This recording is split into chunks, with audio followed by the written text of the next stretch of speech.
Does anemia always mean iron deficiency? Welcome to Blue Glass channel. I'm lab technician who is working in hospital and academic lab. Today we're going to talk about one of the most common misconceptions in medicine. This is about anemia, and most people believe that when they are anemic, they need iron supplements. But that is not true, because anemia is a lab finding. This is not a disease.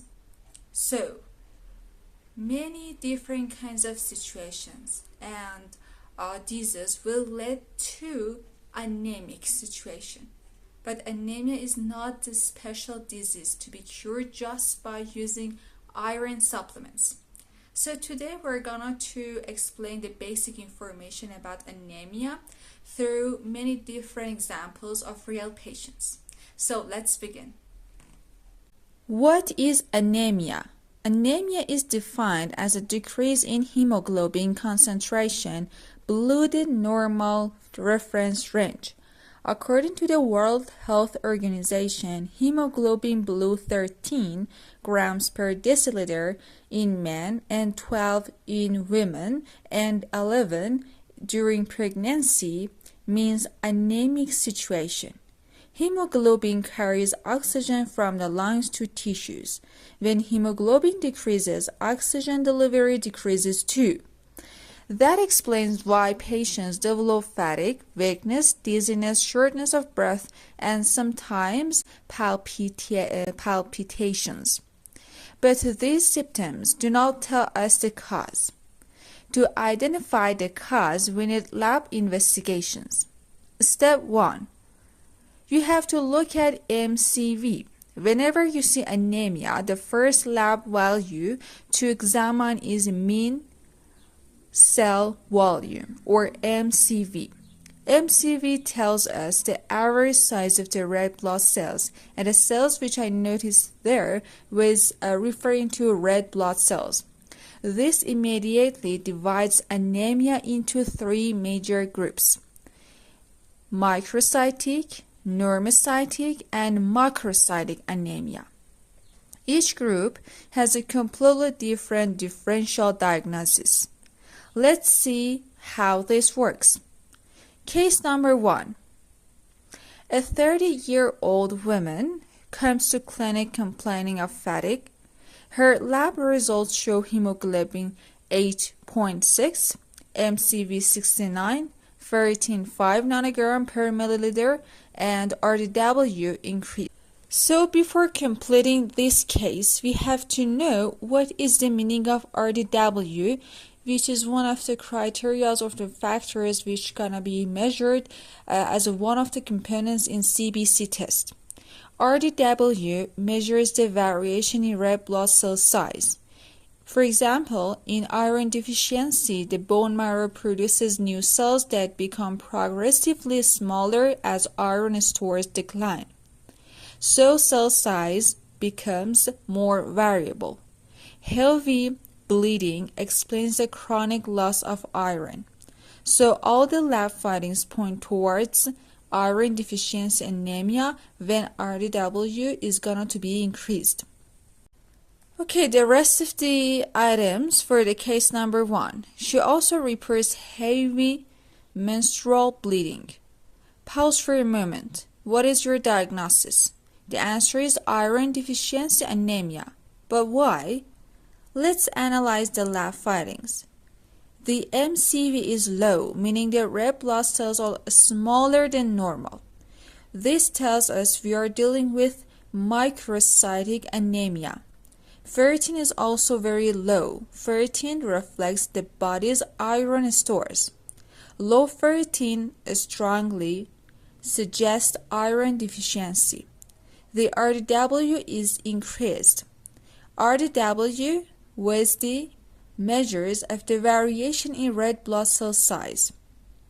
So, all the lab findings point towards iron deficiency. Now here is an important question. Why does iron deficiency produce macrocytic anemia? Iron is required to synthesize heme, which is oxygen binding component of hemoglobin. This is one of the parts of the hemoglobin which can connect to the oxygen in order to make hemoglobin carryable for oxygen. Without enough iron, the bone marrow cannot produce sufficient hemoglobin. Because each developing red blood cells contain less hemoglobin, it undergoes additional cell divisions before maturation. As a result, the mature cell becomes smaller than normal. That is why iron deficiency produces macrocytic hyperchromic anemia. Macrocytic is reflecting the smaller cell size, and hyperchromic means we have less hemoglobin than the normal in our RBCs because we have lower than normal iron as a major component of our hemoglobin. So, let's shift to the next case, case number 2. Now consider another patient, a healthy 24-year-old man undergoes routine CBC. His results show hemoglobin 11.8, MCV 64, ferritin is normal, and RBC count is high, and hemoglobin A2 is 5.6. Again, we have macrocytic anemia. Should we prescribe iron? Definitely no. The ferritin level is normal, indicating that the iron stores are adequate. The RBC count is actually elevated, which is unusual for iron deficiency. Finally, hemoglobin electrophoresis shows an increase in hemoglobin A2 level. These findings are characteristics of Beta-Thalassemia Trait. In this condition, the problem is not iron. The patient has a genetic reduction in beta-globin chain production. Beta-globin is one of the important and major components to make the whole and the natural hemoglobin. We have two pairs of globin in hemoglobin, alpha chain and beta chain. So the genetic mutation has occurred in beta globin as one of the important components in hemoglobin protein. So without normal beta globin chains, hemoglobin cannot be assembled efficiently. Giving iron will not correct the underlying defect and may even lead to iron overload if prescribed unnecessarily. So let's move on to the next one. Case number 3. A 67-year-old man with chronic kidney disease presents with fatigue. His lab findings are hemoglobin 9.3, MCV 90, creatinine 4.1, and ferritin normal.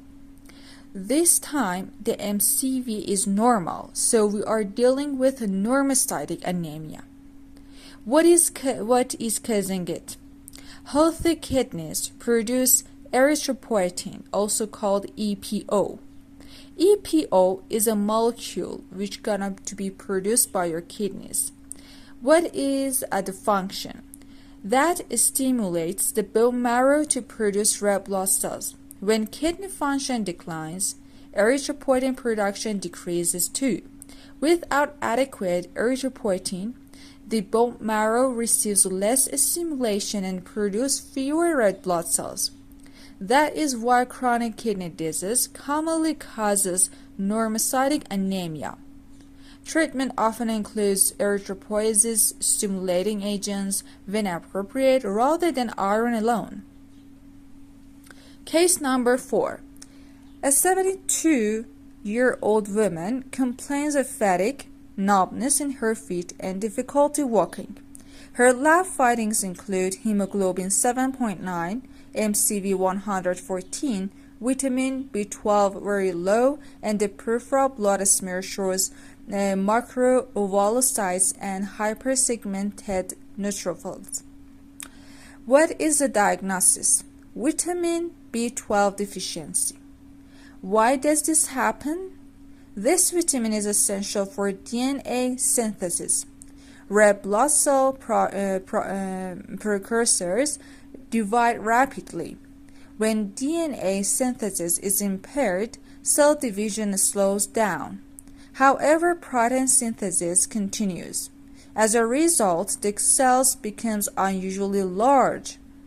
This produces macrocytic anemia. Why does this patient also have neurological symptoms like numbness?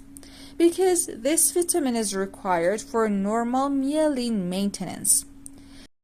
Myelin is one of the structures which are going to be produced through myelination.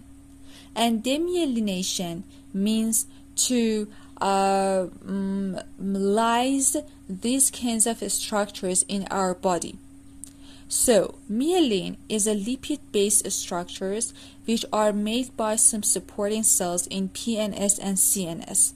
And the presence of these kinds of structures will be so important and play a key role in order to support electrical message between neurons.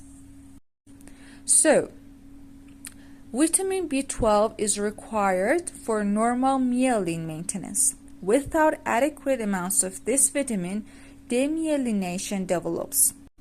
This explains numbness, impaired vibration sense. What about folate? Folate deficiency also causes macrocytic anemia. Like vitamin B12, folate is required for DNA synthesis. Without folate, rapidly dividing cells cannot mature normally, especially RBC precursors. The result is megaloblastic anemia. When we have deficiency of folate, this is megaloblastic anemia. But hypersegmented is about vitamin B12. The result is megaloblastic anemia. However, there is one major difference. Folate deficiency usually does not cause neurological symptoms because folate is not required for myelin maintenance. So here we can pay attention how clinical symptoms and history of the patient will play a key role. This distinction is clinically important. If a patient with vitamin B12 deficiency is treated with folic acid alone, the anemia may improve while the neurological damage continues to progress. For this reason, vitamin B12 deficiency should be excluded before treating isolated macrocytic anemia with folic acid.